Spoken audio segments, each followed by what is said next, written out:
আমাদের মনে করেন আমরা আজকে গুলিস্তান 30 বছর ধরে, দীর্ঘ 30 বছর ধরে আমরা সবাই আসে আমাদের উচ্ছেদ করে, ঠিক আছে, আমাদের একটা পুনর্বাসন করে দেব, আমরা রাস্তায় বসবো না। আমরা সরকারের কাছে এই সহযোগিতাই চাই।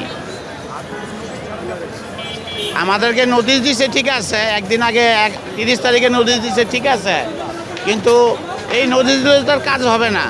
আমাদের এই যে আমরা 1 তারিখে মনে করেন বন্ধ করছে, আজকে 10 দিন, আমাদের বাল বাচ্চা না খায় রয়েছে, এটি দেখবে কেটা বলেন? কে দেখবে? আমাদের একটা ব্যবস্থা করে দেখ, আমরা ফুটে থাকবো না। পুনর্বাসন করে দেখ, আমরা ফুটে থাকবো না। আমাদের একটা ব্যবস্থা করে দেখ, আমরা কার কাছে যাব, কোথায় যাব না? আমাদের বয়স হয়েছে, এখন আমাদেরকে অন্যখানে যাওয়ার সুযোগ আছে? আমরা 30 বছর ধরে আজকে বাল বাচ্চা না ফুটের ভিতরেই আছি। আমাদেরকে সরকার একটা ব্যবস্থা করে দেখ, এইটি আমাদের কাছে চাওয়া কিছু আর কিছুই নেই। আমরা ডাল ভাত খাই বাল বাচ্চা না চলতে পারি, এটি আলহামদুলিল্লাহ। এখন ঘটনা হইল, আমি যে এই পেশিবাদ শেখ হাসিনার বিরুদ্ধে আন্দোলন, ভয়াবহ আন্দোলন হয়, আমাদের সাগর ভাই, মাওলা ভাইয়ের নেতৃত্বে আমি এই গুলিস্তান ইউনিট যুবদলের পক্ষ থেকে অনেক লোকজনের সমাগম, সবসময় আমি এই হকার, তৃণমূলের কর্মী, এদেরকে নিয়ে বেশিরভাগ মিছিল মিটিংয়ে গেছি। 30 জন, 40 জন, 20 জন, 50 জন এসব মানুষ জোগাড় করছি। অনেক কষ্টে পলায় পলায় আমাদের প্রোগ্রামে যাইতে হয়েছে। এখানের কিছু স্থানীয় আওয়ামী লীগ আছে, এরা আমাদের অতি চরম নির্যাতন করছে।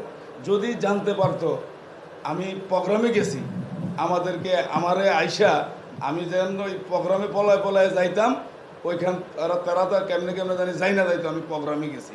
এখান থেকে আইসে পরের দিন আমাকে ধইরা এইদিকে 2 নম্বর মার্কেটে, এইদিকে আওয়ামী লীগ ক্লাবে গৌরবের নেতৃত্বে, রাজন বিল্লাল এদের নেতৃত্বে আমার প্রোগ্রামে গেছি কি না এটা যাচাই বাছাই করি। এরা কেমনে জানি ভিডিও পাওয়া যাইতো, আমার অসংখ্যবার ধরে ধরে আইনা অনেক নির্যাতন করছে, অনেক টাকা পয়সা আমার কাছে নিছে।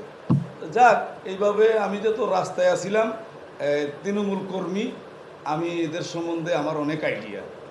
আসলে আন্দোলন সংগ্রামে এই মিছিল মিটিংয়ে বেশিরভাগই তৃণমূল কর্মীরা বেশিরভাগ গেছে।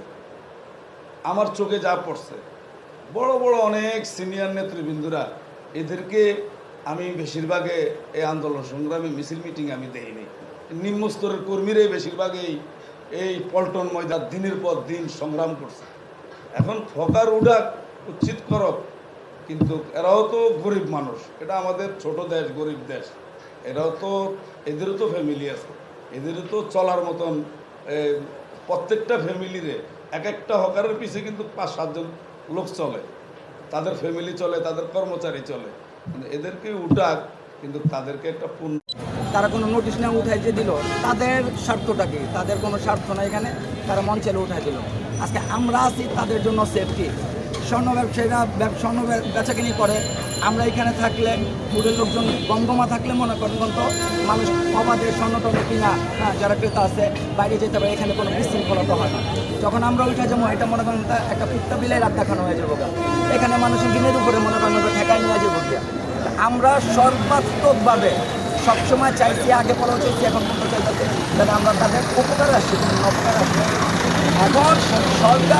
এখন সরকার রেড জোন, যেগুলো রাস্তার সাথে যে ফুটগুলো আছে, যেগুলো পথচারীর হাঁটা চলার বিঘ্নিত হয়, গাড়ি ঘোড়া চলার বিঘ্নিত হয়, রাস্তায় 2-3টা দোকান লাগে, আমি অস্বীকার করব না, তাদের উঠায় দেওয়ার সাথে ওনার একটা সুযোগ পাইল যে মানুষ তো মনে করেন মতো ওই হাতে গাড়ায় পড়লে চামচিকা ফুটকি মারে, এই অবস্থা হয়ে গেছে গা। এখন এদের সুযোগটা আমাদের উপরে চালানো, আমাদের নিয়ে তাদের